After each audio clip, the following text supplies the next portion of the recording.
السلام علیکم میرے پیارے ویورز، امید کرتا ہوں کہ آپ سب ٹھیک ہوں گے۔ اور آج کی میری سٹوری ہے یہ بدلہ وفا کا ہے۔ یہ سٹوری بہت ہی زبردست ہونے والی ہے۔ اگر آپ میری ویڈیو دیکھ رہے ہیں تو آپ کی محبت کا شکریہ۔ پلیز میری ویڈیو کو مکمل دیکھیں، میرے چینل کو سبسکرائب، میری ویڈیو کو لائک لازمی کر دیجئے گا۔ آئیے چلتے ہیں سٹوری کی طرف۔ انکل اجمل عرصے سے ہمارے پڑوس میں رہتے تھے۔ جب ان کے بیٹے کو نوکری ملی تو ماں نے شادی کی رٹ لگا دی۔ یتیم بھتیجی موجود تھی، سو گھر کا لڑکا گھر کی لڑکی چٹ منگنی کی بھی ضرورت نہ پڑی۔ البتہ پٹ بیاہ ہو گیا اور 20 برس کی عمر میں خیر سے سالار دلہن والے ہو گئے۔ جب ان کا بیاہ ہوا پڑوسی ہونے کے ناطے ہم بھی گئے تھے۔ ان دنوں میں 9 سال کی تھی۔ دلہن اچھی تھی، ہم نے پہلے بھی دیکھی ہوئی تھی۔ میں ان کو آپا سدرا بلاتی تھی۔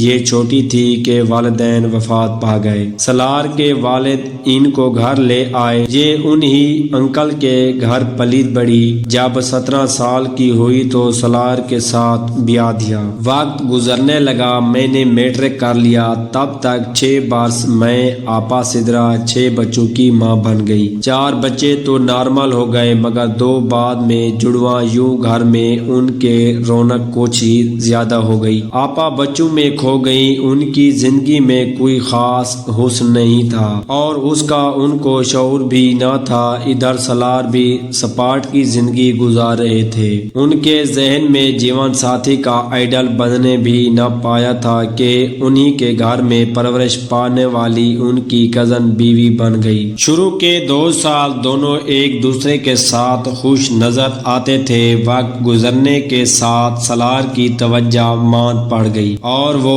دوست و احباب میں زیادہ وقت گزارنے لگے۔ گھر میں گھرداری چلتی رہی اور باہر دوستوں کے ساتھ ہلا گلا، سیر و تفریح، تنخواہ بھی بڑھ گئی۔ اس روٹین میں ہر سال بچوں کا بھی اضافہ ہوتا رہا۔ 4 بار ان کے ہاں جڑواں بچے، قدرت کے راز قدرت ہی جانے۔ تاہم اتنے سارے بچوں کے نصیب سے ان کی ترقی بھی جلد ہوتی گئی اور رزق میں بھی اللہ نے بہت برکت ڈال دی۔ اب انہوں نے ایک جنرل سٹور بھی کھول کر سدرا کے بھائی کے سپرد کر دیا، جو بہن کے ساتھ انہی کے گھر پلا تھا اور اب بڑا ہو گیا تھا۔ اس نے سٹور بہت اچھی طرح سنبھالا اور ادھر سے بھی رزق کا بابرکت دروازے کھل گیا۔ جب شادی کو 25 برس گزر گئے تو یہ 20 بچوں کے باپ بن چکے تھے۔ اس بات کا شاید کسی کو یقین نہ آئے کہ ایک ہی بیوی سے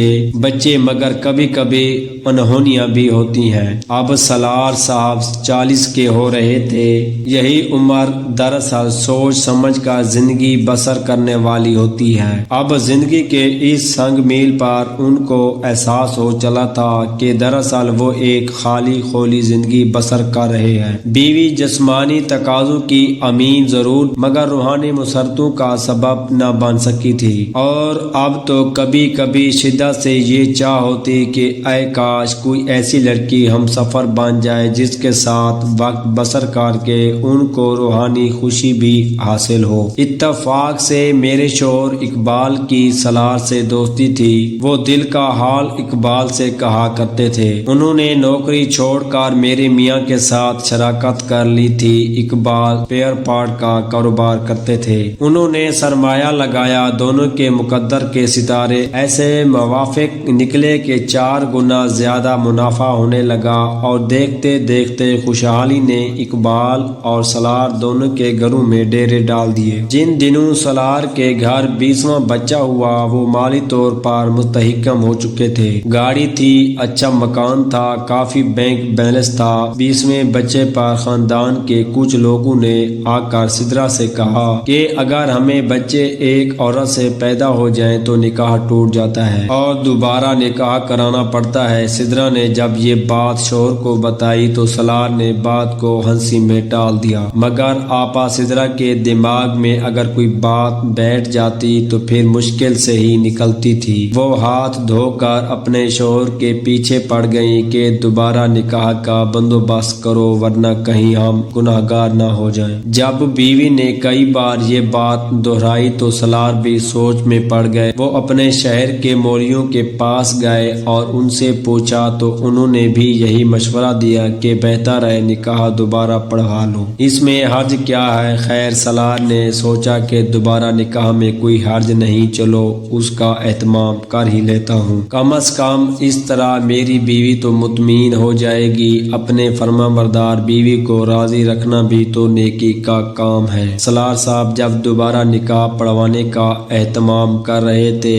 انہی دنوں اچانک ان کے دل میں ایک عجیب سی خواہش نے جنم لیا۔ انہوں نے اقبال سے کہا، یار اگر دوبارہ نکاح ہونا ہی ہے تو دلہن وہی پرانی کیوں، اس کی جگہ گھونگھٹ میں نیا نو عمر اور خوبصورت مکھڑا نظر آ جائے تو کیا برا ہے۔